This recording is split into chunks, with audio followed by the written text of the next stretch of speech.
Good evening students. मैं आज आप लोगों को नया टॉपिक पढ़ाऊंगा आइसोमेरिज्म। और इसी टॉपिक को पढ़ाने के लिए बेटे मैंने पिछले 8-9 वीडियो बनाए हैं और जिन वीडियोस में मैंने आपको बेसिक्स ऑफ ऑर्गेनिक केमिस्ट्री पढ़ाई है।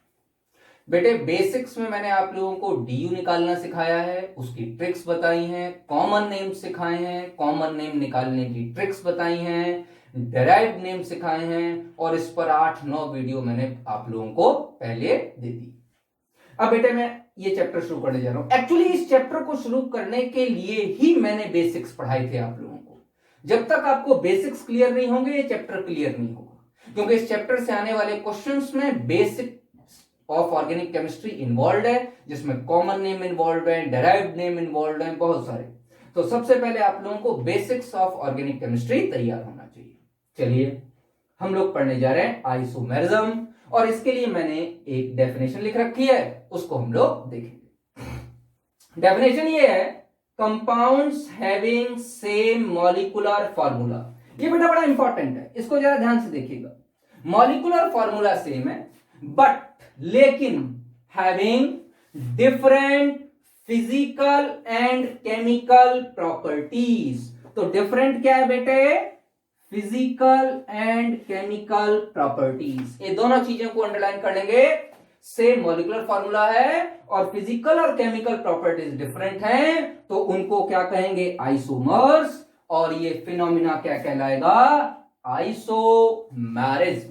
तो कंपाउंड्स जिनके मॉलिक्यूलर फार्मूला सेम है और जिनकी फिजिकल और केमिकल प्रॉपर्टीज डिफरेंट हैं, उनको आइसोमर्स कहते हैं, और ये आइसोमेरिज्म कहलाता है फिनोमिना। एक एग्जांपल दिखाता हूं आप लोगों को, देखिए।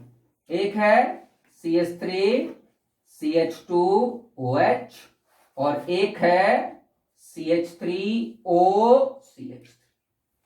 बेटे कॉमन नेम के हिसाब से आप लोगों को दोनों का नाम मालूम होगा। इसका नाम इथाइल एल्कोहल है और इसका नाम डाई मिथाइल ईथर है। तो इसका क्या नाम बताया मैंने? इथाइल एल्कोहल, और इसका नाम डाई मिथाइल ईथर। इन दोनों को जरा ध्यान से देखिए। इनका मॉलिक्यूलर फार्मूला क्या है बेटा? C2H6O। क्या ये मॉलिक्यूलर फार्मूला इसका है या नहीं है? जी हाँ, ये इसका मॉलिक्यूलर फार्मूला है, लेकिन यहां एल्कोहल है और यहां ईथर है। अब इस चीज को समझने की आवश्यकता है, ध्यान दो बेटे। इथाइल एल्कोहल मैंने आपको बताया था, इसका डाइल्यूट सॉल्यूशन ब्रेवरेज की तरीके से इस्तेमाल करते हैं, मतलब पीने के काम में आता है, ड्रिंक्स कहते हो। और इसका जो कंसंट्रेटेड सॉल्यूशन है, या मैं एब्सोल्यूट अल्कोहल की बात करूं जो करीबन 100% के आसपास का प्योर अल्कोहल है, तो उसको हम ऑर्गेनिक सॉल्वेंट की तरीके से यूज करते हैं और इसका बड़ा मेडिसिनल यूज है। बेटे dimethyl ether, dimethyl ether liquid नहीं है, गैस है, ध्यान रखिएगा। Ethyl alcohol due to hydrogen bonding, intermolecular hydrogen bonding होती है, इट इज लिक्विड। लेकिन डाइमिथाइल ईथर में कोई हाइड्रोजन बॉन्डिंग नहीं हो सकती और इसीलिए ये क्या है? एक गैस। इथाइल अल्कोहल मैंने आपको बताया था, all the alcohols are poisonous in nature. इसका डाइल्यूट सॉल्यूशन ब्रिवरेज की तरीके से यूज किया जाता है। इथाइल डाइमिथाइल ईथर क्या ब्रिवरेज हो सकता है? नहीं, it is not fit for drinking. देखो बेटा, यहां पर एक बड़ी इंपॉर्टेंट बात मैं आपको बताने जा रहा हूं। इथाइल अल्कोहल पॉइजन है, dilute solution fit for drinking है, ड्रिंक कर सकते हो। डाइमिथाइल ईथर पॉइजन नहीं है, but it is not fit for drinking. तो पॉइजन और फिट फॉर ड्रिंकिंग में बहुत बड़ा अंतर है। और अगर मैं थोड़ा सा आप लोगों को मजेदार बात में बताऊं, तो मुझे कहना पड़ेगा कि लगभग जो पॉइजन होते हैं उनका मेडिसिनल यूज है, तो उनको खाया जा सकता है। देखिए एक सिंपल सा एग्जांपल देखो। मिल्क है, फिट फॉर ड्रिंकिंग है, रोज पीते हो आप लोग, मिल्क पॉइजन नहीं, milk fit for drinking. Petrol poison है क्या? नहीं, पेट्रोल भी पॉइजन नहीं है। लेकिन क्या ये फिट फॉर ड्रिंकिंग है? नहीं। कोई पेट्रोल पी सकता है? नहीं। तो फिट फॉर ड्रिंकिंग और पॉइजन, इन दोनों में बहुत बड़ा अंतर है। अधिकतर बच्चे ये समझते हैं जो पॉइजन है वो फिट फॉर ड्रिंकिंग नहीं है, लेकिन मैं आपको आज बता दे रहा हूं कि ड्रग साइंस ये कहती है कि अधिकतर पॉइजन से ड्रग्स बनाई जा सकती है। तो जो अधिकतर पॉइजन है वो तो फिट फॉर ड्रिंकिंग है, ये कहने में कोई बहुत गड़बड़ बात नहीं। अधिकतर पॉइजन जो है हम लोग खाने में इस्तेमाल में लाते हैं, चाहे वो मेडिसिनल यूज में इस्तेमाल में लाए, चाहे वो अलग तरीके से इस्तेमाल में लाए। दोनों का मॉलिक्यूलर फार्मूला सेम है, लेकिन दोनों की प्रॉपर्टीज में देखो कितना बड़ा अंतर है। ये लिक्विड है, ये गैस है, ये फिट फॉर ड्रिंकिंग है, ये फिट फॉर ड्रिंकिंग नहीं है। इसका मेडिसिनल यूज है काफी ज्यादा, उस तरीके से इसका यूज नहीं है। और सबसे बड़ी बात, फंक्शनल ग्रुप, ये अल्कोहल है और ये ईथर है। इसका मतलब क्या है, मॉलिक्यूलर फॉर्मूला तो सेम है, लेकिन फिजिकल और केमिकल प्रॉपर्टीज डिफरेंट हैं, इसलिए इनको क्या कहा जाएगा, आइसोमर्स। और ये जो प्रॉपर्टी है, ये जो फिनोमिना है, इसको क्या कहा जाएगा, आइसोमर्स। बेटे इसका क्लासिफिकेशन समझाता हूं। अधिकतर लोग क्लासिफिकेशन गलत लिखते हैं, मैंने यहां क्लासिफिकेशन लिखा है, ध्यान से समझिए। क्या गलत लिखते हैं वो भी बताऊंगा। पहला है, आइसोमेरिज्म को दो पार्ट्स में डिवाइड किया गया है, स्ट्रक्चरल आइसोमेरिज्म और दूसरा है स्टीरियो आइसोमेरिज्म। स्ट्रक्चरल आइसोमेरिज्म का क्या मतलब हो जाएगा, same molecular formula but different structural formula. MF मतलब मॉलिक्यूलर फॉर्मूला और एसएफ मतलब स्ट्रक्चरल फॉर्मूला। स्ट्रक्चरल आइसोमेरिज्म का क्या मतलब है, same molecular formula but different structural formula. मतलब मॉलिक्यूलर फॉर्मूला सेम है, लेकिन उनके स्ट्रक्चर्स क्या हैं, डिफरेंट हैं। स्ट्रक्चरल आइसोमेरिज्म को बेटा कॉन्स्टिट्यूशनल आइसोमेरिज्म भी कहा जाता है, क्योंकि किसी भी देश में जो कॉन्स्टिट्यूशन होता है that is the structure of the country, इसीलिए इसका नाम कॉन्स्टिट्यूशनल आइसोमेरिज्म है। तीसरा एक नाम और है, इसका नाम है स्केलेटन आइसोमेरिज्म। बेटे आप लोग फिल्म्स देखते हैं, उसमें किसी भी जो है एनिमल का स्केलेटन अगर कहीं मिल जाए तो देख के फोरेंसिक साइंस ये बता सकती है ये किसका स्केलेटन चाहिए, भले वो 5000 6000 7000 साल पुराना हो, वो बता देंगे। स्केलेटन मतलब इट इज ऑल्सो स्ट्रक्चर। तो क्या हो गया, मॉलिक्यूलर फॉर्मूला सेम है, स्केलेटन डिफरेंट है, कॉन्स्टिट्यूशन डिफरेंट है, स्ट्रक्चर डिफरेंट है, की बात है। तो उसको हम लोग क्या कहेंगे, स्ट्रक्चरल आइसोमेरिज्म। बेटा इसका दूसरा पार्ट है, दूसरा है स्टीरियो आइसोमेरिज्म। स्टीरियो आइसोमेरिज्म का क्या मतलब है, स्टीरियो आइसोमेरिज्म का मतलब है बेटे having same molecular formula but the stereo specific positions, the stereo positions are different. क्या होता है, इसको बेटे एक ब्रॉड वे में हम लोग पढ़ना शुरू करेंगे। इसके दो पार्ट्स हैं, एक कॉन्फिगरेशनल आइसोमेरिज्म और एक कन्फर्मेशनल आइसोमेरिज्म। अधिकतर लोग क्या काम करते हैं, स्टीरियो आइसोमेरिज्म के दो पार्ट कर देते हैं, जीआई और ओआई। नहीं, स्टीरियो आइसोमेरिज्म के दो पार्ट हैं, configurational isomerism means the configuration is different. क्या होता है कॉन्फिगरेशन, आगे पढ़ेंगे, अभी नहीं बता सकता मैं आपको, अभी तो मुझे स्ट्रक्चर शुरू करना है। अगले वीडियोस में मैं आपको कॉन्फिगरेशन भी शुरू करूंगा, कॉन्फिगरेशन क्या होता है समझाऊंगा। और इस कॉन्फिगरेशनल आइसोमेरिज्म के दो पार्ट्स हैं, एक ज्योमेट्रिकल आइसोमेरिज्म और एक ऑप्टिकल आइसोमेरिज्म, मतलब जीआई और ओआई जो नॉर्मली आप लोग पढ़ते हैं।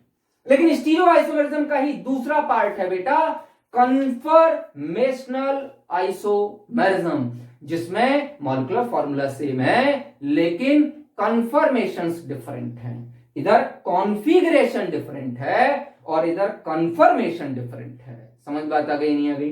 तो ये टोटल आपका आइसोमेरिज्म का की डेफिनेशन और आइसोमेरिज्म क्लासिफिकेशन है। बेटा थोड़ी देर दे रहा हूं, पॉज करो, लिखो, फिर आगे बताऊंगा।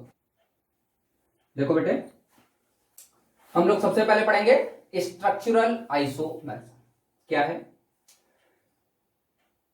Compounds having same molecular formula but different structural formula. वो कंपाउंड्स जिनके मॉलिक्यूलर फॉर्मूला सेम है लेकिन स्ट्रक्चरल फॉर्मूला डिफरेंट है, वो स्ट्रक्चरल आइसोमेरिज्म कहलाएंगे। इसके बेटा ये 6 पार्ट्स हैं। Number first chain isomerism, number second position, number third function group isomerism, number fourth metamerism, number fifth ring chain isomerism और number 6 is tautomerism.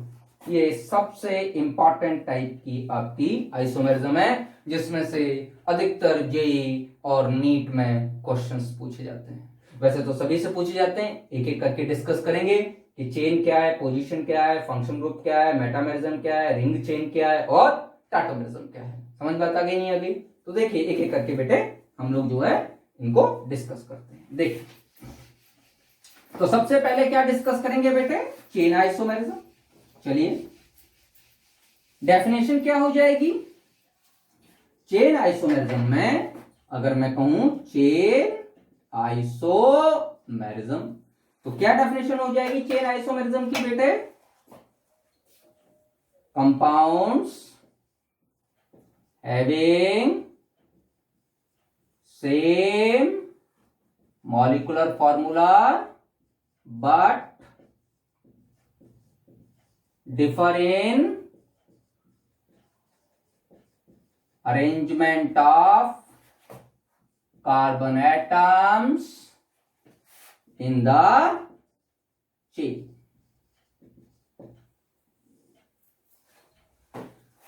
Carbon chain में carbon atoms का अरेंजमेंट डिफरेंट है, लेकिन वही सेम जो मैंने आपको सबसे पहले बताया, मॉलिक्यूलर फॉर्मूला सेम होगा। आइसोमर्स हैं तो मॉलिक्यूलर फॉर्मूला जरूर सेम होगा।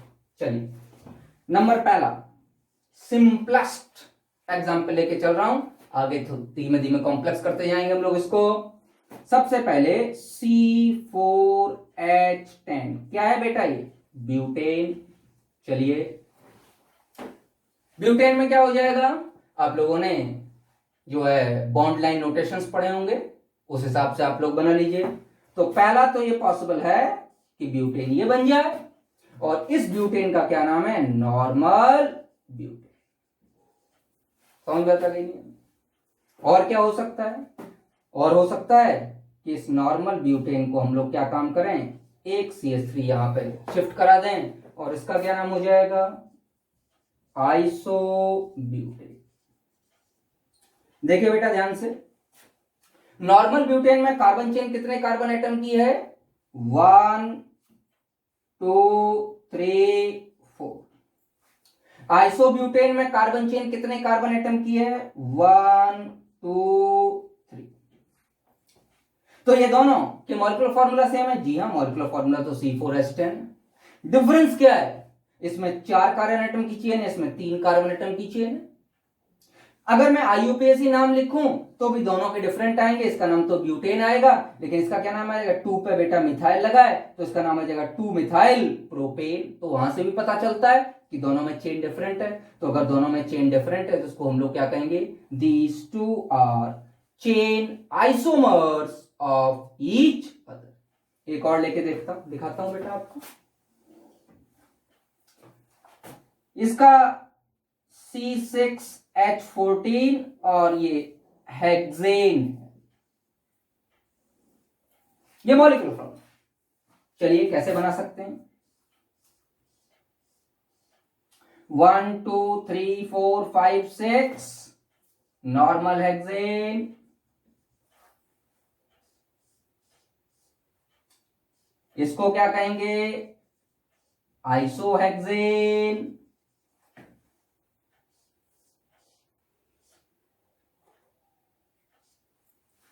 ये आपका 3 मिथाइल पेंटेन,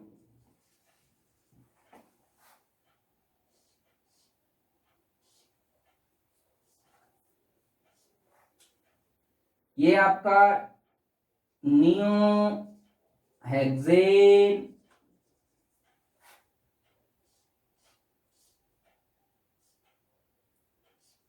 और ये आपका 2 3 डाइमिथाइल ब्यूटेन। बात करते हैं, थोड़ा सा इंपॉर्टेंट है, इसमें ध्यान दीजिएगा। पहला है नॉर्मल हेक्सेन, कितने कार्बन एटम की चेन है? 1 2 3 4 5 6। IUPAC से नाम हो गया हेक्सेन। दूसरा बेटा 1 2 3 4 5 आइसोहेक्सेन, IUPAC नाम हो गया 2 मिथाइल पेंटेन।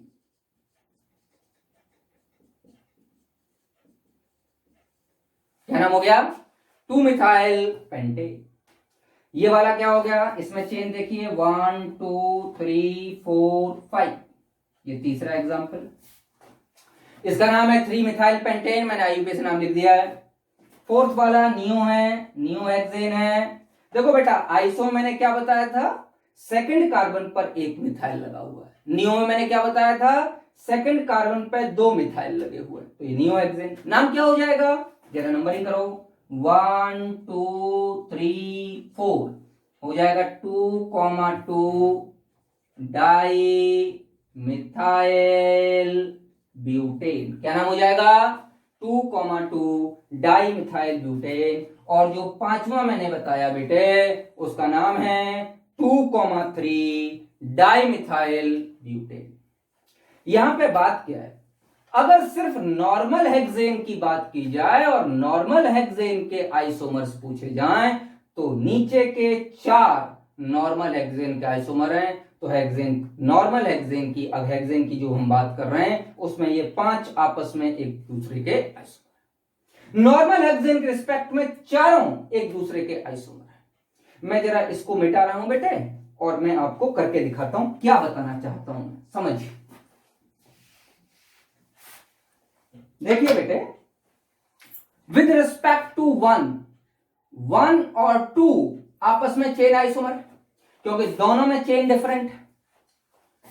1 के रिस्पेक्ट में 3, 1 के रिस्पेक्ट में 4 और 1 के रिस्पेक्ट में 5, ये सारे के सारे चेन आइसोमर है। समझ बात आ गई? लेकिन जरा ध्यान से देखो, 2 के रिस्पेक्ट में 3, 2 के रिस्पेक्ट में 3, 2 में भी 5 कार्बन एटम की चेन है और 3 में भी 5 कार्बन की चेन है। तो ये चेन आइसोमर नहीं है। ध्यान रखिएगा इस चीज को। ऐसा मत कर देना कि किसी को भी जो है पेयर बना के पूछ दे तो आप गड़बड़ कर दो। ये दोनों चेन नहीं, क्योंकि मैंने बताया चेन डिफरेंट होनी चाहिए। अगला 2 के रिस्पेक्ट में 4, 2 के रिस्पेक्ट में 5, जरा करके देखते हैं। 2 के रिस्पेक्ट में 4, 2 के रिस्पेक्ट में 5, 2 में कितने कार्बन एटम है चेन में? 1 2 3 4 5। 4 में कितने हैं बेटे? 1 2 3 4। तो 2 और 4 में चेन डिफरेंट है। हाँ, 2 और 5 में चेन डिफरेंट है। करके देखो, 1 2 3 4, 2 और 5 में भी चेन डिफरेंट है। तो ये भी आपस में चेन आइसोमर हो जाएंगे। इसको भी क्या लिख देते हैं? Chain isomer. ठीक है बेटा, जरा 4 और 5 को देखो। 4 एंड 5, 4 में कितने कार्बन एटम की चेन है? 4 कार्बन की। 5 में कितने कार्बन एटम की चेन है? 4 कार्बन एटम की। दोनों में चेन सेम है? अगर चेन सेम है, क्या स्ट्रक्चर डिफरेंट है? हाँ, स्ट्रक्चर तो डिफरेंट है। यहां पे दूसरे कार्बन पे 2 मिथाइल ग्रुप लगे हैं, यहाँ एक मिथाइल दूसरे पे लगा है, एक मिथाइल तीसरे पे लगा है। स्ट्रक्चर तो डिफरेंट है, तो ये चेन आइसोमर नहीं। मेरी बात समझ में आ गई? अब एक और बचा, उसकी बात करते हैं। 3 के रिस्पेक्ट में 4, क्या चेन आइसोमर है? हाँ, 3 में 5 कार्बन एटम की चेन है, 4 में भी 4 में जो है 4 कार्बन एटम की चेन है। तो 3 और 4 आपस में चेन आइसोमर है। 3 और 5, 3 में 5 कार्बन एटम की चेन है, 5 में 4 कार्बन एटम की चेन है। तो 3 और 5 भी आपस में क्या है बेटे? चेन आइसोमर है। तो 3 और 4 और 3 और 5 आपस में चेन आइसोमर होंगे। मैं बता देता हूं, 2 और 3 और 4 और 5 अगले में पढ़ने जा रहे हैं। ये दोनों पोजीशन आइसोमर्स हैं। क्या है ये चेन नहीं है। ये स्पेशल बता देता हूं, ये बताऊंगा क्यों है। पोजीशन आइसोमर्स हैं क्योंकि यहां सेकंड कार्बन पे मिथाइल लगा है और यहां थर्ड कार्बन मिथाइल लगा है। नाम से पता चल रहा है 2 मिथाइल पेंटेन, नाम से पता चल रहा है 3 methyl pentane, second carbon methyl है, यहां थर्ड कार्बन पे मिथाइल है। तो हम लोग क्या करेंगे, ये पोजीशन आइसोमर है, सेकंड टॉपिक है हमारा, इसमें सेकंड में पढ़ेंगे। तो आप लोग एक काम करेंगे, इसको पॉज करके लिख लेंगे। ठीक है, देखिए बेटे, मैंने कुछ आपके सामने स्ट्रक्चर्स लिख रखे हैं, एक क्वेश्चन भी लिख रखा है, हम लोग डिस्कस करेंगे। एग्जाम्पल नंबर, दो एग्जाम्पल मैंने पहले दिए थे, इसको कर लो एग्जाम्पल नंबर 3, इसको कर लो एग्जाम्पल नंबर 4 और इसको कर लेते हैं एग्जाम्पल नंबर 5। हमसे कहा गया है कि इन दोनों में बताइए, कोई बात नहीं, अकॉर्डिंग टू आईयूपीएसी जो नंबरिंग होगी वो वहां से होगी 1 2 3 4 5 और इसका नाम है पेंटेनोइक एसिड। जरा इसको देखते हैं 1 2 3 4 और फिफ्थ कार्बन को हम लोगों ने क्या बना रखा है बेटे, साइड चेन। तो ये जो दोनों एसिड है इसमें 5-5 कार्बन एटम है, फॉर्मूला सेम है, 2 ऑक्सीजन है, हाइड्रोजन है, 5 कार्बन है, लेकिन क्या ये दोनों के चेन्स सेम है? नहीं, मॉलिक्यूलर फॉर्मूला सेम है लेकिन कार्बन चेन डिफरेंट है। जब कभी भी मॉलिक्यूलर फॉर्मूला सेम हो और कार्बन चेन डिफरेंट हो तो उसको हम लोग क्या कहते हैं, चेन आइसोमर्स।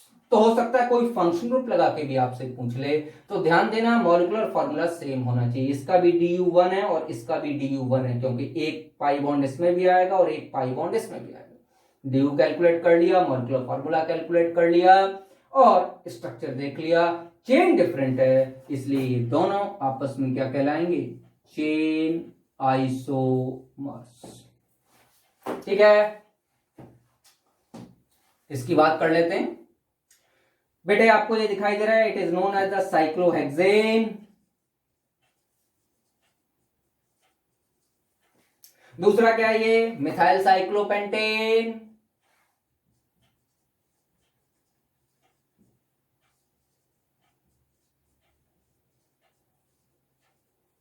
तीसरा डाइमिथाइल साइक्लोब्यूटेन और चौथा ट्राइमिथाइल साइक्लोप्रोपेन।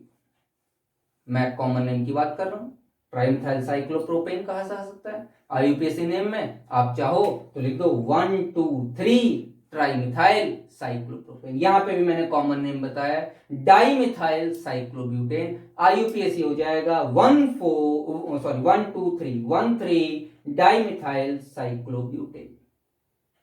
चलिए बात करते हैं, क्या इन तीनों सबके मॉलिक्यूलर फॉर्मूला सेम है? जी हाँ, सबका DU1 आ रहा है। इसका भी DU1 है, इसका भी DU1 है, इसका भी DU1 है और इसका भी DU1 है, और सब में 6-6 कार्बन एटम्स हैं। Molecular formula same.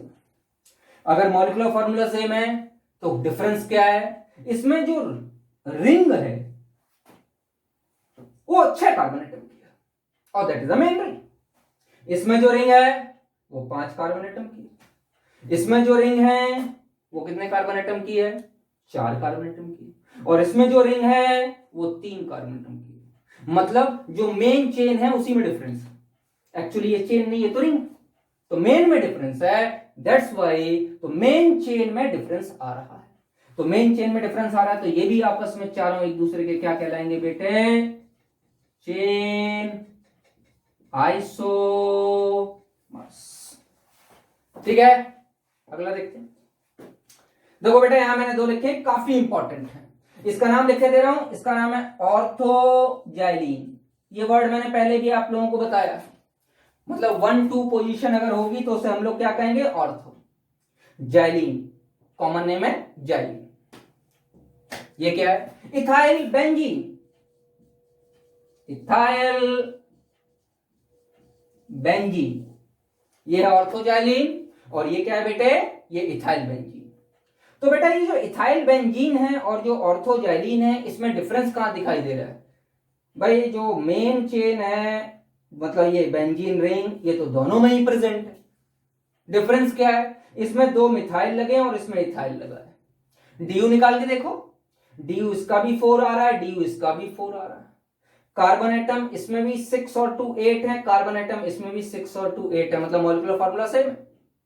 Molecular formula same है, कार्बन एटम सेम है, तो डिफरेंस क्या है? There is a difference in the side chain. यहां पर एक कार्बन एटम की साइड चेन है, चाहे ये ले लो चाहे ये ले लो, लेकिन यहां पे जो साइड चेन है वो 2 कार्बन एटम की साइड चेन है। तो यहाँ एक कार्बन एटम की साइड चेन है और यहाँ दो कार्बन की साइड चेन है, साइड चेन में डिफरेंस है, तो भी इसका नाम, इसको क्या कहेंगे, चेन आइसोमर्स। ठीक है बेटा, चलिए इन तीनों को लिख लीजिए, मैं मिटा रहा हूं और उसके बाद हम लोग ये वाला क्वेश्चन करेंगे। ठीक है, देखिए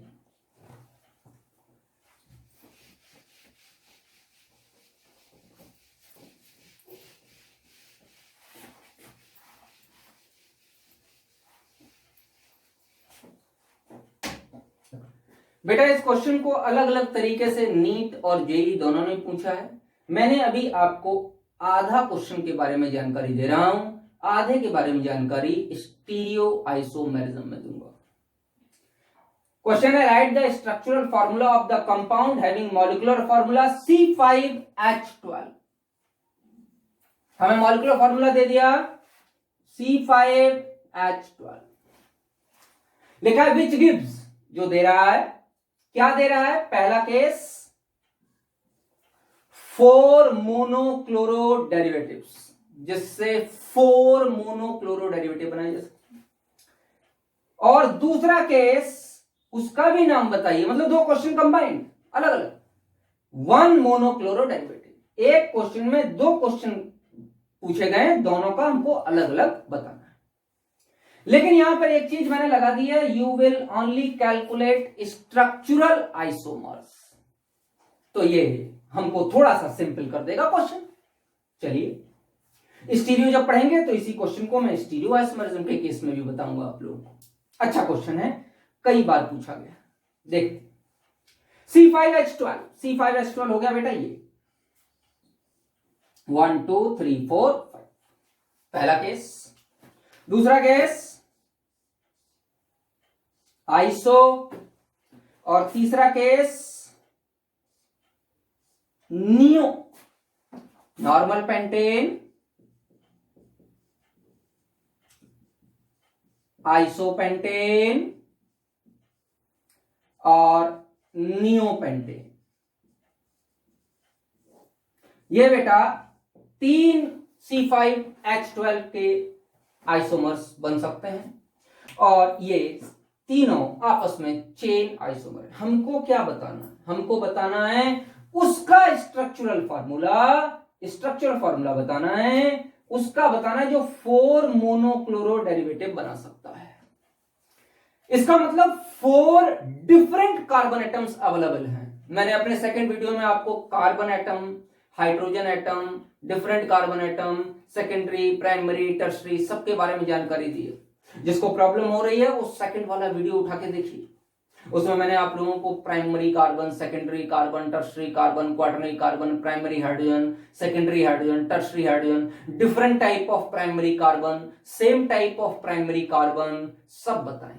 तो हमको मेन बात यह है, ऐसा कंपाउंड खोजना है जिसमें 4 डिफरेंट टाइप के मतलब सब्सटेंट्स करने की प्रॉपर्टी। चलिए भैया, इसमें क्या है बेटे, इसमें ये CH3 है और ये CH3 है, और दोनों CH2 से लगे हैं तो दोनों आइडेंटिकल है, तो एक सब्स्टिट्यूशन तो यहां से हो सकता है। यहां पे क्या है बेटा, CH2, और ये CH2, एक CH3 यहां और एक CH2 से लगा है, और ये CH2 भी एक CH3 और एक CH2 से लगा है, तो ये भी एक सब्स्टिट्यूशन क्लोरीन को यहां दे सकता है, और एक यहां दे सकते हैं। ये बिल्कुल डिफरेंट सेकेंडरी कार्बन है, और ये दोनों तरफ CH2 से लगा है, तो तीसरा यहां दे सकते हैं, तो इसमें 3 मोनोक्लोरो डेरिवेटिव मिल सकते हैं। मतलब ये आंसर नहीं। चलिए इसमें बात करते हैं। देखिए बेटे, इसमें क्या करना है बेटा, ये CH3 है और ये CH3 है, और दोनों टर्शरी कार्बन से लगे, और जो ये CH3 है ये सेकेंडरी कार्बन से लगा है। इसका मतलब ये दोनों तो बिल्कुल सेम है, लेकिन ये वाला क्या है, डिफरेंट है। इसका मतलब एक सब्स्टिट्यूशन तो यहां से मिल सकता है और एक सब्स्टिट्यूशन यहां से मिल सकता है, मतलब 2 मिल गए। सेकेंडरी कार्बन से भी एक मिल सकता है, तो 3 मिल गए, और टर्शरी कार्बन पर भी एक हाइड्रोजन एटम है जो सब्स्टिट्यूट हो सकती है, मतलब 4 मिल गए। मतलब इसका तो आंसर आ गया, इसका आंसर है आइसो पेंटेन, जो 4 मोनोक्लोरो डेरिवेटिव दे सकता है, और वो स्ट्रक्चरल आइसोमर्स की बात है। चलिए भैया, अगला एक बचा हुआ है। ये कह रहा है सिर्फ 1 मोनोक्लोरो डेरिवेटिव दे सकता है। स्ट्रक्चरल की बात कर रहा है हमसे, स्टीरियो की तो बात कर नहीं रहा। बात करते हैं। ये 3 दे सकता है, ये 4 दे सकता है। समझ बात आ गई नहीं आ गई? इसको मैं लिख देता हूं। ये कितने दे सकता है? 4। नियोपेंटेन। बेटा जरा ध्यान से देखो, नियोपेंटेन क्या है? एक कार्बन एटम के चारों हाइड्रोजन हटा के 4 CH3 ग्रुप लगाए गए हैं, और जो कार्बन एटम है वो क्वाटरनरी कार्बन एटम है। तो क्वाटरनरी कार्बन से कितने हाइड्रोजन एटम लगाए गए बेटे? 4 हाइड्रोजन एटम लगाए गए, सॉरी 4 कार्बन एटम लगाए गए, और उनसे CH3 CH3 CH3, मतलब ये सारे के सारे CH3 किससे लगे हुए हैं? क्वाटरनरी कार्बन से। तो क्या इक्विवेलेंट है? जी हां। अगर कहीं से भी एक सब्स्टिट्यूशन कराया जाए, मोनोक्लोरो कह रहा है, एक ही बार कराना, ज्यादा बार नहीं कराना। अगर कहीं से भी एक कराया जाए तो क्या हो जाएगा? बिल्कुल वही मिलेगा आपको। तो अगर वही मिलेगा तो नियोपेंटेन सिर्फ एक मोनोक्लोरो डेरिवेटिव देगा। मैं बना के दिखा रहा हूं, देखिए। नियोपेंटेन वाला तो एक ही देगा, ये यहां से बना लीजिए, और कोई पॉसिबिलिटी नहीं, ये एक। आइसो वाला बेटे ध्यान दीजिएगा, एक तो यहां से दे देगा CH2Cl, एक बेटा यहां से दे देगा CH2Cl, एक बेटा यहां से दे देगा टर्शरी कार्बन एटम से, और एक बेटा यहां से दे देगा सेकेंडरी कार्बन एटम से। हम सिर्फ स्ट्रक्चरल आइसोमेरिज्म की बात कर रहे हैं, हम स्टीरियो की बात नहीं कर रहे। तो 4 स्ट्रक्चरल आइसोमेरिज्म मिल रहे हैं, आइसोमर्स मिल रहे हैं। तो इसका आंसर आइसोपेंटेन है और इसका आंसर नियोपेंटेन। पॉज करो और लिख लो। तो आप लोग इसको लिखिए, और अगला पार्ट में अगले वीडियो में बताऊंगा। ठीक है, गुड बाय।